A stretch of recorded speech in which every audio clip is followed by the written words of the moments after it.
المشكلة مش هي المشكلة، المشكلة هي طريقة تفكيرك في المشكلة. اللي بيعرف يحل المشكلات بيعرف إن كل مشكلة هي مجرد لغز أو شفرة محتاجة المفتاح المناسب لفك الشفرة دي. المشكلة الحقيقية بتحصل في مرحلة استعجال الحل. أغلبنا بيشوف المشكلة وبيبدأ على طول في اقتراح الحلول من غير ما ياخد وقت كافي في تشخيص المشكلة.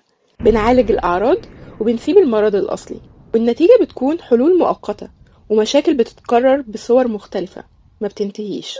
حل المشكلات هو مهارة التحليل العميق، إنك تحول المشكلة من شيء مخيف لسؤال واضح. المهارة دي بتعتمد على جذر المشكلة، إنك تسأل ليه.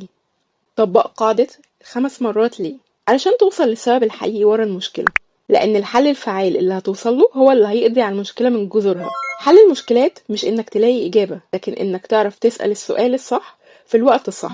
والمطلوب منك دلوقتي لما تواجه مشكلة اسأل نفسك 5 مرات ليه. ليه حصلت المشكلة دي؟ ليه تانية؟ ليه حصل السبب ده؟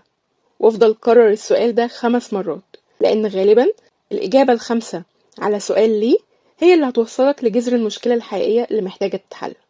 لو عايز تعرف ازاي تحول كل مشكلة بتواجهك لفرصة للابتكار، دبلومة مهارات الأعمال اللي بنقدمها من الألف للياء بتعلمك ازاي تفكر بعمق وتحل المشكلات بذكاء، وبنقدم لك فيها ملفات تطبيقية وخطوات عملية تساعدك للوصول للحل المناسب.